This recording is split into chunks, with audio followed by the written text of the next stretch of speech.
Hey there, all you beautiful Texans. Welcome back to the James Show. It's News Talk 820 WBAP now on FM at 93.3. Let's go.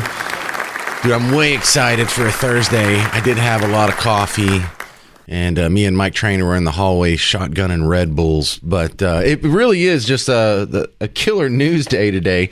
I had a full show before I went to bed last night. I actually go home and work on this at night.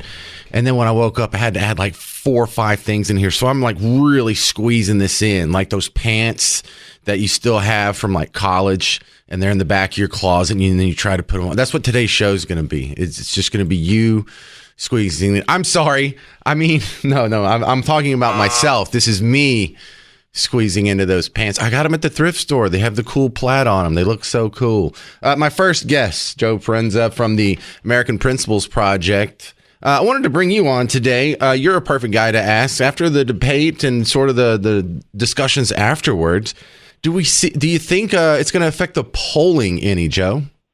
James, good to be with you. I think that we will see a slight bump, especially in some of these Rust Belt states that have become truly the ground zero for this campaign. I think JD had a tremendous debate and really almost a rope-a-dope strategy. If you read kind of the reporting around this, the Waltz team was expecting JD to bring the fire and the brimstone, but he brought in a kind of with a steel hand but a velvet glove, and was able to just really handle himself intelligently and well, making great points on both the economy and tying this stuff directly to Kamala Harris. I think we're going to see a lot of that in Western Pennsylvania, in Michigan, and Wisconsin going forward. Well, I know this is anecdotal, but when I was sitting in here yesterday, I had CNN on one of my TVs, Fox News on the other one, and CNN dropped all coverage of the debate about 2 o'clock, 3 o'clock our time yesterday. They went into the Jack Smith stuff or what's going on with Iran and Israel or a bunch of hurricane things. And then today I flipped it on MSNBC. There's no mention of the debate at all. It must not have gone too well for them if they're acting like it didn't happen. I mean, already memory hold it. That's exactly right. And they're already starting to try to change strategy with Walz. They've sent him on this bus tour in Pennsylvania, and they have, of all people, John Fetterman standing behind him, kind of monitoring the situation. If that's your quality control, I think the Democrats are in a serious bit of trouble. But amazingly, of course, the Jack News story drops right after the Democrats have maybe one of the worst performances in a vice presidential debate in the history of our country. It's pretty incredible, and their pivot with their media allies is going to continue apace. But almost 50 million people watched this debate, James. So I think the American people saw this. They saw somebody who, in Senator Vance, who is competent, in command of the facts, who cares about the people of this country, and would be ready to step in day one if necessary. I had not heard that number. 50 million is huge. So, Joe, let's talk about the future here. Does Tim Walz have a political future above and beyond what we saw this week? Because I heard him be described by someone else, I wish I could remember who, as the first white guy DEI hire. Oh, absolutely. And he's the kind of the caricature of what liberals think a white dad should look like. Goofy, a bumbling buffoon, the IQ of a room temperature. Yeah. And it's kind of sad that that's their caricature of it, but I do think that he is the second consecutive Democratic DEI hire. Of course, you have Kamala Harris from the previous, from 2020, and so they continue to try to meld this perfect DEI formula to get voters to think they care about them. And that was, I think, a reaction in part to the excellent pick that President Trump made with Senator Vance. They got concerned that they didn't have somebody to appeal to the Rust Belt once they had Kamala Harris at the top of this ticket. And so grasping for straws, they found Tim Walz, who's unobjectionable to the terrorist sympathizers throughout these states, and they hope that would help. I do think on that point, I do think that Democrats across the party might be regretting not picking Josh Shapiro, much more polished, much more prepared for these kinds of events. That would have been a heavyweight bout between Senator Vance and Governor Shapiro, whereas Walz clearly in over his head. Well, I don't know enough about Josh Shapiro to have a strong opinion on that. But when you look through what's going on in the real world, you have the longshoreman strike, you have this hurricane recovery that's a total mess. The VP debate was kind of a negative. Iran's popping off harder than ever. all this chaos usually hurts the incumbent party. Is this hurting the Kamala campaign? I think so. And you're starting to see that. And that was what Senator Vance did so well, is connecting all of this chaos and asking that very important question. Were you better off 4 years ago? Was the world in a better position 4 years ago? Did you have more money in your pocket? And was the federal government competent at responding to disaster? And I think all of those, the answer to all of those questions is yes. And so that's the case for returning President Trump to the White House. And I think the Harris campaign has no answer for that except to run, hide, and hope that the Democrats run media interference by broadcasting these Jack Smith fantasies and the rest of it. All right. So why should people get involved with AmericanPrinciplesProject.org? Well, so at American Principles Project, we are focused on the swing states, the states that will get President Trump to 270, and also in where those overlap in the Senate races. You know, President Trump is going to need not just a majority in the Senate. He doesn't just need 51 or 50, and Senator Vance is the tiebreaker. We need multiple Senate seats. And so we're running ads in Georgia, North Carolina, Wisconsin, Pennsylvania, Arizona, making the case to voters on our issues, whether it's protecting students from minors from transition surgeries, whether it's protecting women's sports, talking to swing voters, making sure they get out to vote and they vote for President Trump and those aligned Senate candidates. So we really hope that you check out AmericanPrinciplesProject.org and support us if you can. Hey, and get me on your email list, Joe. When y'all do the polling, when you release the polling that you guys do in the swing states, I'd like to get that and read it firsthand and not have to find out from somebody else. We'll get you the next batch, James. I promise you that. Cool. Thank you very much. This is Joe Parenza from the AmericanPrinciplesProject.org. Thanks for being on the James Show. Thanks for having me. I'm going to ask you the exact same question, though. The VP debate's done.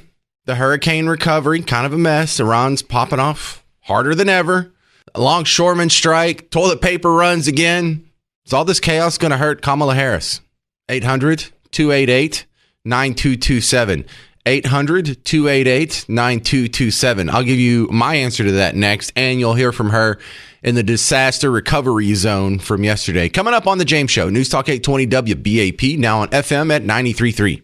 Hey there, all you beautiful Texans. Welcome back to The James Show, News Talk 820 WBAP, now on FM at 93.3. We are at 33 days until the election. This is our Super Bowl, so pardon me if I'm a little excited about that. Responding to some of the comments that I've been receiving just through the first segment and on the break.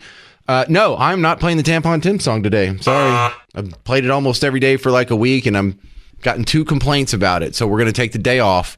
Yes, I am going to talk about the Fort Worth superintendent getting a big check after resigning later in the show. So if you don't hear that, you got to go away. Come back and check out the podcast, WBAP.com and the WBAP app. And tomorrow, I'm going to be broadcasting live from the Texas State Fair again. Yeah. Where? I don't know.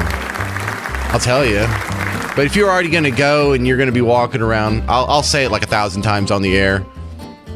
The last time I was at the dock in the Embarcadero building, which is easy to remember because Embarcadero means dock. So I'll let you know, but I'll be there tomorrow, and then I'll be there again, not next Friday, but the Friday after that. So I think that's the 18th. And I know it's a James Show live event, but don't bring your gun, even if you have your concealed carry license, because we didn't win that battle. And also, we're going to play the game again. I just played this as a goof the first time around, but this is Kamala Jeopardy. I almost said it the accent backwards. Yeah, so Kamala Jeopardy. It's just like Jeopardy, where they give you the answer and you have to give them the question. I'm going to give you Kamala's answer to a question. And from the context of this almost 1 minute answer or so, can you glean what the question is? I know it's like an impossible task. Here's today's answer. I think that one of the beautiful things about our country is that we were founded on certain principles that we articulated in 1776. We are all and should be treated as equals. We articulated those principles in our Constitution. And part of what we decided is what makes a fair and just and noble society and a democracy, a true democracy, is freedom of religion, freedom, right, of association, freedom to organize, First Amendment. So that is part of who we are as a country. And I will defend it to the core, which is that we give people certain choices in this country. Right. So what the heck was the question? You're never going to get it because it's nowhere. I mean, that's not the answer to any question. Like, I can't imagine a question that would be an answer to. So you have an impossible task. Call in 800-288-9227. What is your guess on what the question could have possibly been? Because you're going to die laughing when you hear what the question is. Here's mine. My guess is, what is the airspeed velocity of an unladen swallow? And that's a Monty Python joke. That wasn't like a improper Kamala Harris joke. So 800-288-9227. If you think you're man enough to guess what the heck that was the answer to. And look, when we come back, if anybody dares to try and answer when I tell you, I'll play the answer again after the question. And you'll see again, like, does this fit at all? No, it's not even close. All right, so Kamala Harris went down to the recovery zone after Hurricane Helene. She is in one of the more devastated parts of North Carolina, standing in front of a tree that fell over. So you have a nice little dramatic backdrop.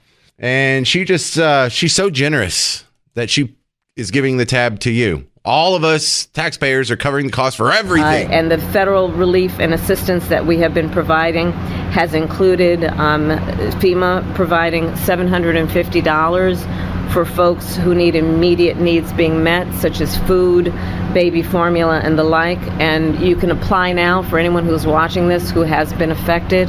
There are FEMA personnel who are going door to door to interact personally with folks, especially those who do not have electricity, but also that aid, if you have electricity, can be applied for online, and I encourage people to do that. FEMA will just basically verify your address, and then the process should take hold.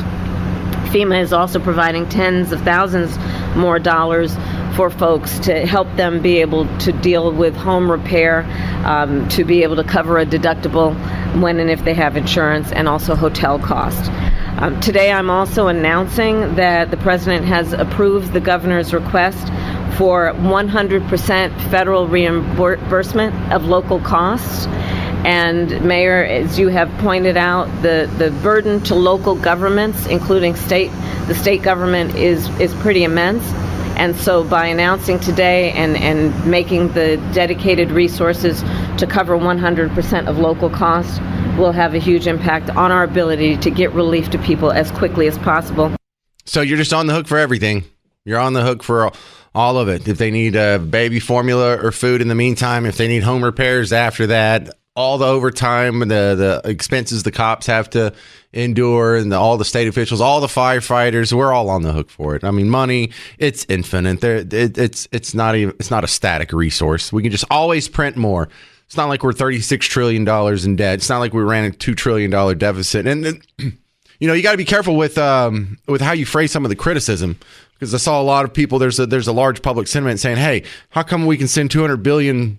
We can print $200 billion and send it to Ukraine, but not help our own citizens?" The federal government said, "Oh yeah, well, we can print $200 billion more and sprinkle it and just drop it off a helicopter on our own people if you really want." And it's, no. Where's the austerity ever going to come from? Is there any limit to this? Oh, we'll pay for everything. And I feel sorry for them. But is that really the best use of our scarce charity resources? Oh, there's a good guess. Jennifer over here on Facebook guessed for Kamala Jeopardy. What is a woman? It's a good guess. It's a good one. I like that one. Jennifer gets 2 points. Garrett's keeping up with such things. So yeah, 800-288-9227. You heard Kamala's answer. What could possibly be the question? It's Kamala Jeopardy. Lisa in Dallas. Hey, Lisa, you're next up on Kamala Jeopardy. What's your guess? How will you fix inflation today? Oh, man, that's such a good question. But no, that's not what it was at all. Right. How would you fix inflation? So I think when you hear that question, that's one of the prompts for, I grew up in a middle-class household, and everyone took care of their lawn, and I know what it's like. I worked at McDonald's. Yeah, and I worked at McDonald's, yes. Oh, man, that's fantastic. Why is everybody a jokester today, huh? All right. Well done, Lisa. Thank you for playing. Hey, let's go ahead and give her like 4 points, Lisa. And I think Lisa already has points. Garrett, Lisa, and Dallas, 4 points. Make it so. All right. We're in the middle of Kamala Jeopardy. What is your guess? 800-288-9227. It's the James Show. News Talk 820 WBAP, now on FM at 93.3. Hey, welcome back to the James Show. News Talk 820 WBAP, now on FM at 93.3. 33 days until the election. It's now 74 days that Kamala Harris has been the nominee, with no formal news conference, no answering of questions off the cuff, no real transparency. Also, this is your last reminder. I'm going to be at the State Fair of Texas again tomorrow. So that's going to be fun. If you're already going to be at the fair, come by, say hi. Judge me for my looks. That's fine. In normal people land, I am of average attractiveness, but for radio, I'm like a 9. So that's pretty good. We're in the middle of an episode of Kamala Jeopardy. I give you the answer to a question. You have to guess what the question is. Isn't that like Jeopardy? Yeah. Except this is Kamala, so it's not going to be so easy. I'm going to play the answer here, then we're going to take... got some people lined up, and I think we have a winner coming. But can you guess what the question is to this Kamala answer for Kamala Jeopardy? I think that one of the beautiful things about our country is that we were founded on certain principles that we articulated in 1776. We are all and should be treated as equals. We articulated those principles in our Constitution. And part of what we decided is what makes a fair and just and noble society and a democracy, a true democracy, is freedom of religion, freedom, right, of association, freedom to organize, First Amendment. So that is part of who we are as a country, and I will defend it to the core, which is that we give people certain choices in this country. All right, 800-288-9227, 800-288-9227. All right, now we have more than one person with the answer. So you other people, don't hang up if you hear the correct answer. I still want to talk to you, too. I'm interested in how you people know this. Angie in Arlington on Kamala Jeopardy. Do you know the question? Yes. What is, should you stand for the national anthem? Well, it's already a question. You don't have to make it. Should you stand for the national anthem? Hang on. Yeah. So here it is. By the way, how did you know this? I saw that on the news earlier this morning. I believe she was on some channel giving, or she was being interviewed for something, and they were asked her that question. But I'm right. There was no hint in the answer to her question what the question could possibly. Okay, I just want to stick. Hang on a second. Don't hang up. The other one that called like right off the bat. Yeah, Shannon, Jeremy, Tiffany. Tiffany, how did you know? Did you hear this on another show earlier too? I heard it last night on Fox Network. Oh, okay. I didn't hear it on Fox Network. Okay, so that makes sense on how many people know it. But you people are really on top of this. Like, I get the impression a lot of people, especially the all-day listeners, are consuming more election coverage than I am. How much time do you think you spend on this a day? Quite a bit. You retired? Quite a bit. Yeah, I am. Man, that's what I would do. Watch and just try to keep up with everything. That is exactly what I would do. That's what my dad did when he retired. He just watches the news and sports and really whatever the heck he wants. Stays up till 4 a.m. Looks like a great life. Thank you very much, Tiffany. Thank you. All right, let's go back to Angie here. Yes. Okay, Angie, thanks for hanging on. How much time do you spend a day consuming news? Oh, Lord. Too much. Probably too much. I'd say 3 hours plus. Are you retired? Yes. Okay, so retired people and truckers are the best friend for talk radio because, and that's not any slight on truckers, they just listen to the radio all day long. I mean, these guys, some of them listen for 12 hours a day, and I learned real quick that if you're talking to a trucker, he probably knows more about the news than I do, and I'm a guy who talks about the news for a living. So retired people fit that mold too. Who else is in that category? I guess like maybe delivery drivers or salespeople are in their cars a lot. You people are like an asset. Like y'all should be in some sort of think tank, like writing articles or like it. Seriously, and I don't mean that to suck up. I mean, like, if you're consuming that much news and you are that much more informed than 99% of the population, you almost have a responsibility to start a blog or to start some sort of the channel where you can share what you and only a few other people are able to compile. Well, unfortunately, Facebook doesn't give you the opportunity to do a lot of that because they'll take it down. But I feel like we have to inform people that are not paying attention. And the election's right around the corner, trying to get it out there. Yeah, I have a friend named Thad. He's a trucker. If I ever take some time off and I want to know what's going on in the news, I ask him. He tells me. Ask him. Yep. Yeah, I hear you. Well, thank you very much, Angie. Yeah, so that's it. That was the... Should folks stand for the national anthem? I think that one of the beautiful things about our country is that we were founded on certain principles that we articulated in 1776. Oh, my God. Stop it.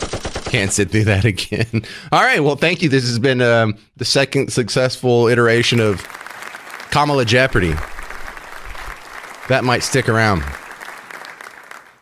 Yeah, so coming up next, 800-288-9227, 800-288-9227. We're going to look at the recovery efforts. We're going to look at what fallout from the debate is.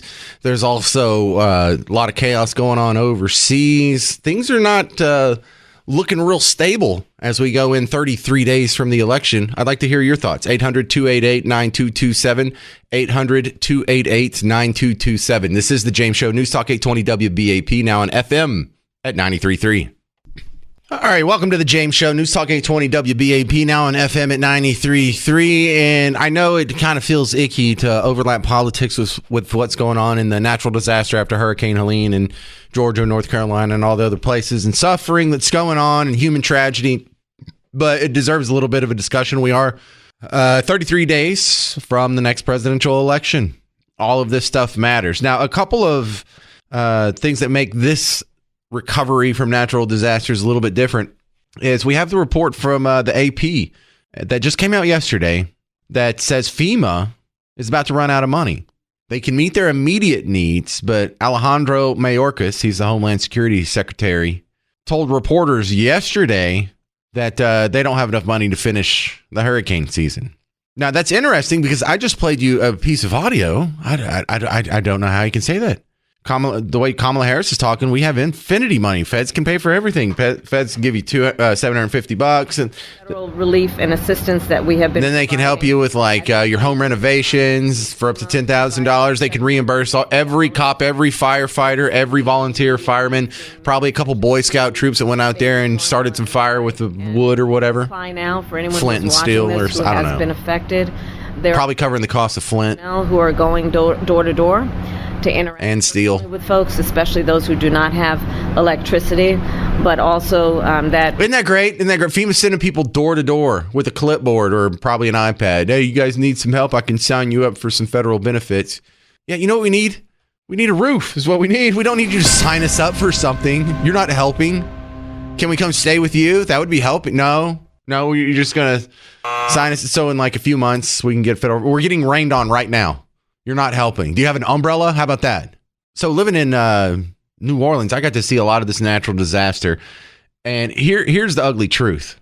I was so naive about the whole situation because I grew up in East Texas and then lived in Dallas for a decade after college. So I'd never been through a hurricane. You know what happens after the hurricane? The power goes out, the water goes out. You have nothing. You're basically urban camping for a good week or two. And the first people that get in there and help you, it's not FEMA. It's either the Red Cross, sometimes, almost always, it's a race to the finish line for either the Salvation Army or Catholic Charities. I didn't even know Catholic Charities was a thing till I moved to New Orleans. And they go out and they give you real help. They'll pitch some big tents and, so you don't get rained on anymore. You can stay there. They have food and they don't just chuck an MRE at you at room temperature. They actually cook meals and serve you hot meals with a piece of meat and a vegetable. It's fantastic, considering the situation. And then government comes in and they have all these press conferences. And I'd like to thank Congressman so-and-so for being here and this state rep for being here and this other political ally for being here. And we're getting everybody some money. We're getting you some debit cards and you guys, we're going to load those up with taxpayer money. Yeah, we stole this money from some poor guy who had nothing to do with it in North Dakota. And we're going to give it to you and take credit when it's actually his sacrifice that actually we're just going to inflate your currency to do this so we can get moral credit and good PR out of it. That's how it happens. And that's what's going on here. But what the heck? You're running out of money? Which is it? We have money to hand out or you're running out of money? You think if you just handed that money over to, say, Salvation Army and Catholic Charities, and I don't know, maybe the Red Cross, that the billions and billions of dollars that are going to be spent by the federal government would be far more effective in the hands of at least a private sector charity?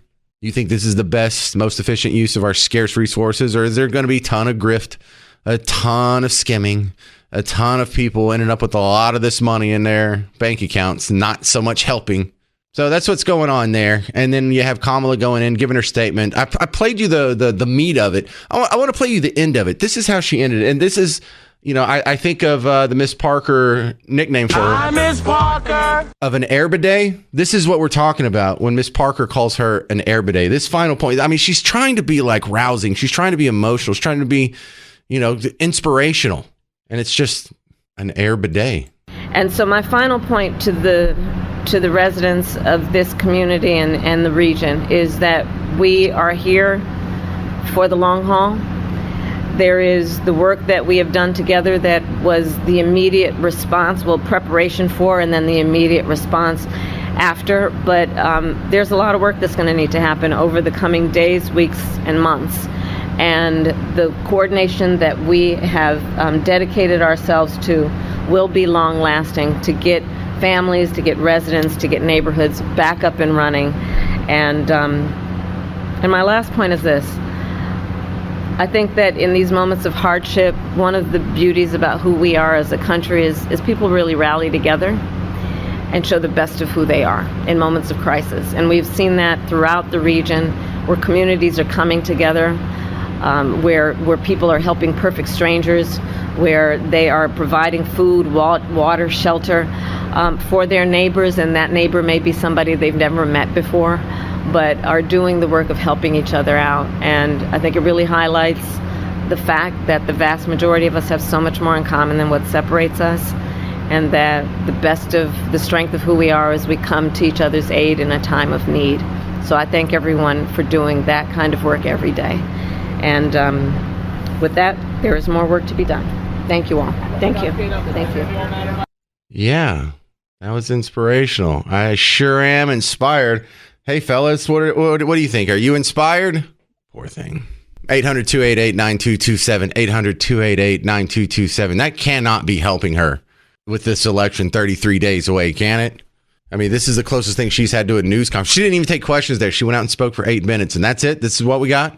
We'll see how this all rings with Tommy Pigott, with both the debate talk and the disaster recovery talk and its effect on the election. 800-288-9227. I'm James Parker. It's News Talk 820 WBAP, now on FM at 93.3. Hey there, you beautiful Texans. Welcome back to the James Show. It's News Talk 820 WBAP, now on FM at 93.3. Let's go. You know what? Keep it going for a second, because we got some announcements to make. First off, pretty excited about 33 days. I know, I'm worked up too. 33 days until the election. 33. 74 days since Kamala's been the assumed nominee. Still no formal news conference. The James Show is live from the State Fair of Texas tomorrow. Come find me out there. And if you want to jump in on the conversation at any time, 800-288-9227. And coming up after my next guest, we're going to talk about what's going on with the schools. Casey was doing a great job of it this morning. A lot of people are upset because the Fort Worth ISD superintendent resigns, and somehow the taxpayers are on the hook for a $940,000 payout. Now, we're going to expand this a little bit and look around, because Grand Prairie ISD just lost their superintendent like a month ago. And what's going on? Who's negotiating these deals? Jerry Jones? That's ridiculous. 800-288-9227. But my next guest is from the RNC. Tommy Piggott's back on. And I think you have to be happy with how the debate worked out. Who cares what was said and what the sound bites are? We actually have some polls coming in today. And Rasmussen, while an outlier, the most accurate historically speaking, has Trump up in just a national head-to-head poll by 2 points. What is going on there, Tommy? Yeah, well, you see him up nationally. You see a couple polls out today showing him up in Michigan and in Pennsylvania. I think it's clear that President Trump has momentum, and you're exactly right to say, very happy with how the debate turned out. I think J.D. Vance made a really compelling case for why President Trump is needed back in the White House, and I think Tim Walz, as a reflection of Kamala Harris, showed why we can't have that ticket in the White House. They'd be an absolute disaster, even worse than the last 3.5 years. Yeah, and Michigan's a head scratcher because, I normally don't dig into polls unless we are like a month away from a presidential election. But you're right. The latest poll that came out today has Trump up by 1 point, but there's a Senate race going on there, and the Democrat has a pretty solid lead there. That's an interesting split. How do we explain that one, Tommy?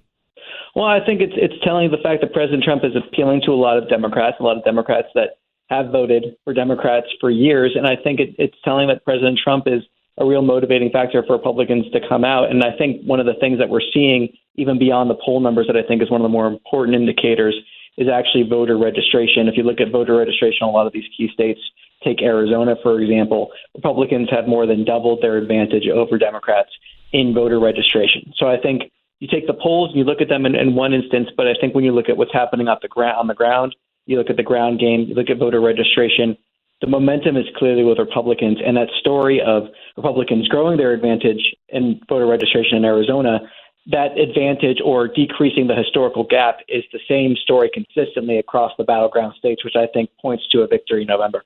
Well, we have Harris scheduled to campaign today in Wisconsin with Liz Cheney. Do you think Wisconsin's in play? I think Wisconsin is in play. I think it's in play by the virtue of Kamala Harris going there. And I think if you look at the polls, President Trump, again, polling very competitively in Wisconsin, is ahead in a lot of the polls. I think he's really expanding the electoral map. And if you think back, before President Trump, Wisconsin was barely considered in play. And of course, President Trump has put Wisconsin in play since he's been in national politics.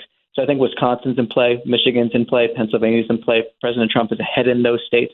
And he's making that compelling economic argument, but also the argument on the border when it comes, even the states on the northern edge of the country affected by the crisis on the southern border, because every state's now a border state. Well, look out.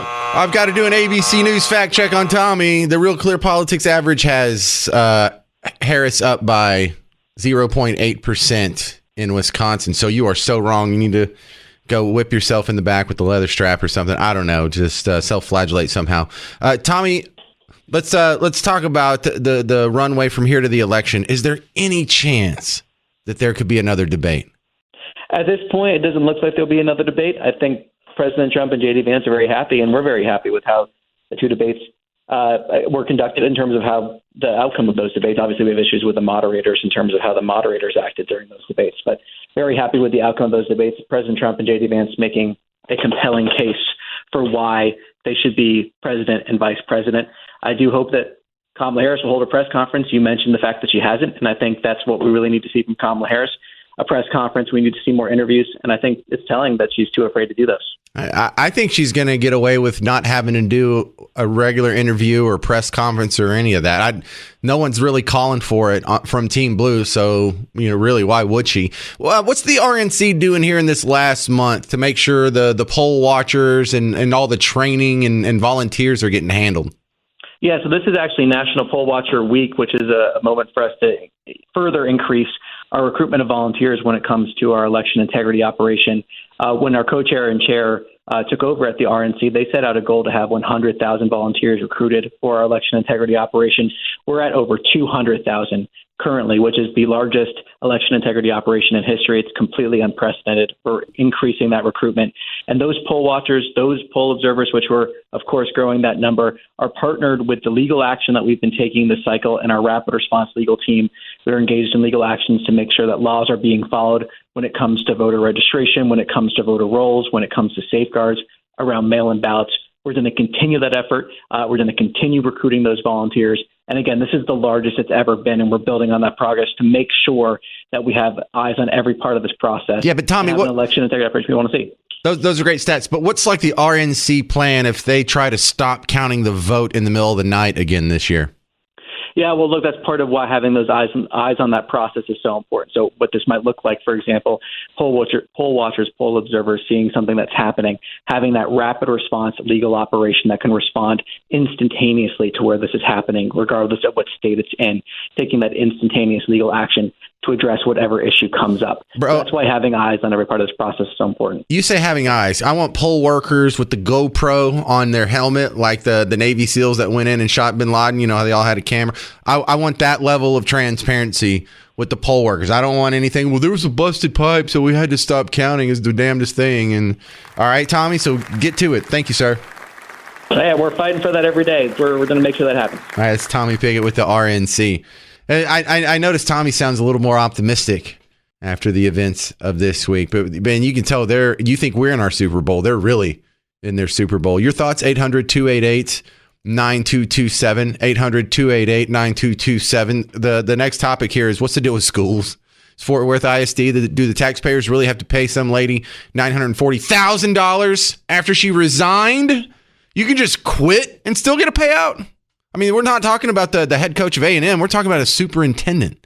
800-288-9227. Details next on The James Show. It's News Talk 820 WBAP, now on FM at 93.3. Hey there, all you beautiful Texans. Welcome back to The James Show. It's News Talk 820 WBAP, now on FM at 93.3. Let's go! All right, I've read all of the TMZ and CNN reports on the breaking news on Garth Brooks. I'll read a couple more on the next break and give you a rundown coming up in about 15 minutes, maybe 14 minutes from now. But my next guest, Presley Baker, back on the James Show. It looks like the fallout from the debate is already over. MSNBC and CNN have stopped talking about it completely. I think that's a sign it didn't go too well for them, Presley. I don't think it did. I don't think that Tim Walz blew J.D. Vance out of the water like they were planning. I think the opposite really happened. I think that J.D. Vance is the clear winner of the debate. But something interesting is that the likability and the favorability of both candidates went up after this debate, which I think goes to show just how intelligent of a policy conversation that both candidates had. You know, I felt like this was a more constructive conversation than the presidential debate itself. Absolutely. I mean, this is a conversation that we need to have, right? We need to have civil discussion about major policy issues where there's room for bipartisanship and there's room for open-mindedness. And I think that's really what we saw. I think J.D. Vance might have a political future after this, not so much Tim Walz. Am I being too biased there? You know, I think that Tim Walz did himself a disservice by attaching himself to Kamala Harris and not a more moderate person. I don't know if that was the best move for him politically, because I think he could have stationed himself well as a good person, but a moderate versus like the good person, but the counterbalance that they're trying to make him for Kamala Harris. Well, J.D. Vance, I think this is the first time a lot of people are knowing much more than a surface level of information about him. Tim Walz actually has more of a record because he was in Congress for like 6 years, and he's in his second term as the Minnesota governor. Do you think J.D. Vance has passed his first little test as an introduction to America? I think he passed it with flying colors. And I'll just personally say that I wasn't crazy about the choice when Trump picked J.D. Vance. I didn't think either choice was for the vice president was great. But last night or 2 nights ago, they really kind of changed my mind, and especially J.D. Vance. I thought he looked so cool on stage, and cool as in calm, collected, confident. Tim Walz clearly had some issues on stage. I mean, he called himself a knucklehead. He didn't really have a prepped response for the censorship issue that Vance kept bringing up, the Tiananmen Square thing, the school shooter comment, that was clearly an error. But, you know, J.D. Vance looked like this was old hat for him. That was one of the smoothest debates I've seen from any candidate really in the last major elections. Well, I feel like he was going into lawyer mode. That's one advantage like lawyers have, or I've seen people who were previously in the media, like TV and radio hosts, do really well in arenas like that. Well, you know, one of the most impressive people I've ever heard speak. It was Lindsey Graham, and I spoke to him in person, and it sounded like he had written up a response to my question and just absolutely just read it out. It was so smooth. What was his previous job? Lawyer. Oh, okay. That makes sense. Yeah, lawyer. So you're right that in that the law degree really helps you in being able to articulate yourself in that kind of high pressure situation. All right, Presley, I did a little dissecting yesterday about what wasn't in the vice presidential debate. There was no questions about the Constitution, general welfare clause or the amendments or Article 1, Section 8. Never came up. Balancing the budget, the deficit, the debt never came up. No questions about Social Security. I think the moderators didn't focus on the real issues that are actually affecting Americans the most. Yeah, I thought it was a majority to domestic policy issues, which I thought was interesting. And both candidates clearly are passionate about domestic policy. But one thing that I was surprised they didn't ask more about was Ukraine, or really at all, or the Israel situation. They really only got that kind of one question in right at the beginning, and then moved on entirely from foreign policy. And it's almost like both parties agree that they're going to let the major candidate handle the foreign policy instead of domestic policy, which I feel like is a really interesting choice.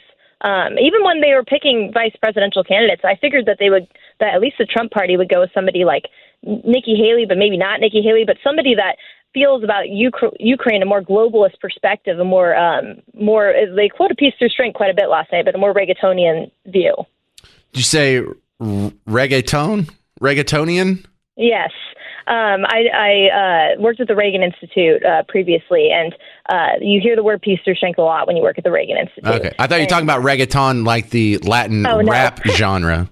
No. I was about to be very impressed. I was like, what, do you listen to Pitbull over there? And he has a political platform? I do listen to Pitbull, and I would say Pitbull's a great patriot if you watch any of his performances, but no, Ronald Reagan in this context. All right, tell the people listening where they can find Presley Baker outside of WBAP. Absolutely. So I'm the host of a podcast called The Baker Take, and we talk about politics, but we also talk about sports and life and other things. But politics is a big central issue that we talk about. So what was the last episode? The last episode, we actually discussed the previous debate. It was about 2 weeks ago, and talked a lot about that, and talked about Dak Prescott's contract and if he was handling that well, basically. But yeah, we focused on the presidential debate, and this next one we'll focus on this. Don't get me excited. You mentioned the Cowboys. I'm trying to focus over here. Presley Baker, thanks for being on the James Show. I appreciate your time. Thanks for having me back. All right, coming up next, you're not going to like this next segment. Well, if you're a Garth Brooks fan, you're not going to like this next segment. I read the TMZ report and the CNN report on the accusations against Garth Brooks. And I know, innocent until proven guilty, allegedly, reportedly, yada, yada, yada. But man, this does not look good. Details coming up in about 6 minutes on The James Show. 800-288-9227. Feel free to jump in. It's The James Show. News Talk 820 WBAP, now on FM at 93.3.